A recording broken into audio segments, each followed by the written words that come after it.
Welcome back to revision shorts. ఈరోజు article 91 నుండి 95 వరకు చూద్దాం. ఆర్టికల్ 91 రాజ్యసభ చైర్మన్ బాధ్యతలు. ఆర్టికల్ 91 రాజ్యసభ నిర్వహణకు సంబంధించిన ఆర్టికల్. సాధారణంగా రాజ్యసభను ఉపరాష్ట్రపతి అంటే చైర్మన్ నిర్వహిస్తారు.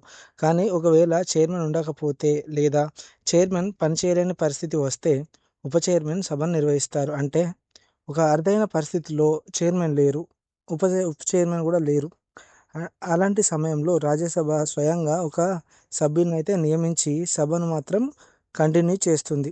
దీని ఉద్దేశం ఏంటి అంటే సభ పనులు ఆగిపోకుండా నిరంతరం కొనసాగించడం. ఆర్టికల్ 92 క్యాస్టింగ్ ఓట్ నిర్ణయ ఓటు. ఆర్టికల్ 92 రాజ్యసభలో ఓటింగ్కు సంబంధించిన ఆర్టికల్. సాధారణంగా రాజ్యసభ చైర్మన్ ఓటు వేయరు, కానీ ఒక ముఖ్యమైన పరిస్థితి ఉంది. ఒక బిల్లుపై అనుకూల ఓట్లు మరియు వ్యతిరేక ఓట్లు సమానంగా వస్తే అప్పుడు మాత్రమే చైర్మన్ క్యాస్టింగ్ ఓట్ వేయగలరు. క్యాస్టింగ్ ఓట్ అంటే తుది నిర్ణయాన్ని తీసుకునే ఓటు. దీనివల్ల సభలో ఏ నిర్ణయమైనా నిలిచిపోకుండా ముందుకు సాగుతుంది. ఆర్టికల్ 93 లోక్సభ స్పీకర్ మరియు డిప్యూటీ స్పీకర్.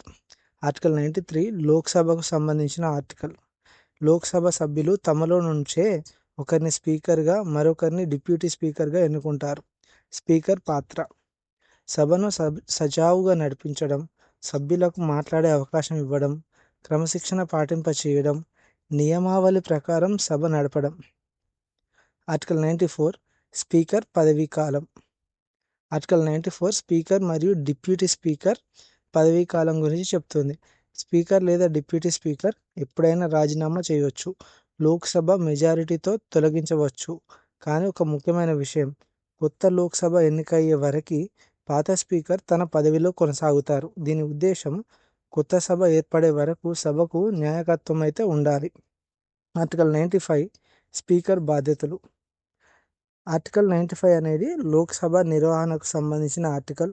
ఒకవేళ స్పీకర్ ఉండకపోతే డిప్యూటీ స్పీకర్ సభను నిర్వహిస్తారు. ఇద్దరు లేనప్పుడు లోక్సభ స్వయంగా ఒక సభ్యుని నియమించి సభను నిర్వహింపజేస్తుంది. దీనివల్ల సభ నిలిచిపోకుండా చట్టసభ పనులు నిరంతరం కొనసాగుతాయి. Thanks for watching. ఈ వీడియో మీకు నచ్చినట్టయితే మా ఛానల్ని సబ్స్క్రైబ్ చేసుకోండి. అలాగే ఇలాంటి మరింత కంటెంట్ కావాలంటే మా ఛానల్ని అయితే ఫాలో అవ్వండి.